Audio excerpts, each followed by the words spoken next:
Hey guys, and welcome back to Misha's Corner, the long-awaited crab cake recipe that you guys been hounding me down for. It's finally here. So I decided to do a 2-for-1 special and just knock it out and get it out the way. These are my ingredients, my spices, my panko, mayo, cayenne, onion powder, garlic powder, my Cajun seasoning, my salt, and this is the lump crab meat that I'll be using. And just buy the brand that's, available to you in your supermarket. This is my salmon right here. I'm just going to make a slit right down the middle just to create kind of sort of like a well. Obviously, the entire lump crab is not going to fit down in there, but it does give it leverage so that it doesn't fall off. You don't cut all the way through, but you do want to make a nice, cute pocket. And now we're gonna season it and stuff it. So all I'm seasoning this with for right now is my Cajun seasoning. You could use your preferred brand or you can make your own Cajun spice rub. Now I know earlier in the video I said this is a 2-for-1 special. The difference is between a crab cake and what I'm making today is all you have to do is form it and bake it. This is the exact same mixture I would use if I was showing you guys exactly how to make a crab cake. I wouldn't be changing anything. If I come out with the video tomorrow, you will be seeing the exact ingredients to make those crab cakes. So all you have to do is form it, bake it, add it on top of some grits, and girl, you good. Period.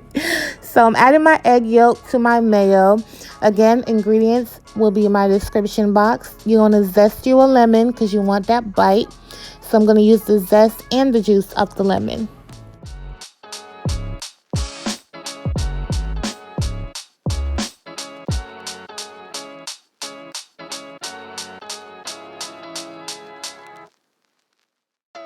Alright, so now I'm going to get the juice from the lemon. You want to use a nice and juicy lemon, so maybe about 2 to 3 tablespoons of lemon juice. So make sure you use a nice and juicy one or use 2 of them just to make sure you have enough. Now I'm going to season it up. I'm going to use my cayenne, my Cajun seasoning, onion powder, garlic powder.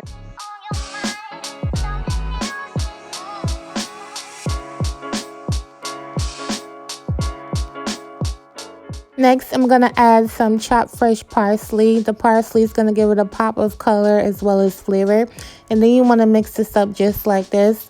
Would you believe that I'm allergic to all shellfish? Fun fact. And the fact that I could still make these amazing recipes and they come out great and amazing, I'm just like in awe sometimes. So I added my lump crab meat and some panko breadcrumbs, which is also a binder. And again, if you're not making salmon, all you have to do at this point right here is form your crab cake, pop it in the oven, about 375 for 15 minutes until they're nice and golden. It could take 20 minutes depending on your oven, till it's nice and golden and beautiful and cooked all the way through, and you're good to go as far as like a crab cake. So now I'm going to take the mixture. This is what it looks like. I did let it sit for 5 minutes so the panko could soak everything up. And now it's more pliable that way. And so I'm just going to take a handful of it, prop it right on top of there while, strategically just pressing it down and getting it nice and settled so it won't move. And this is what it looks like. It looks so good. It looks so good, you guys, and I'm pretty sure the flavor was great because we seasoned it to capacity. So now I'm just going to drizzle over some butter and I'm going to pop it in the oven at 425 degrees for 15 minutes. All right, so in this skillet I have tomatoes and garlic sauteing in about 3 tablespoons of butter. I'm going to make a buttercream Cajun sauce.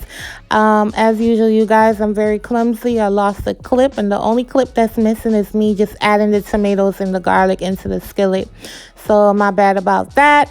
So after I saute that down for about 5 minutes, I'm now going to add some chicken broth, seafood broth, vegetable broth, whatever you have on hand, you can use it. They all work in this case right here. Just don't use beef broth. You want to reduce that by half, and as well as I'm going to season it, I'm adding the same spices that I added to the crab cake mixture down in here. And again, let it reduce by half. and make sure you taste it as you go to make sure you like it. However, again, I will have everything in my description box. Next, you want to put a quick swirl around the skillet of heavy cream. This is going to get it nice and creamy and nice and balanced and thicken it up. To finish off the sauce, you want to add some fresh chopped parsley, and that is it for the sauce.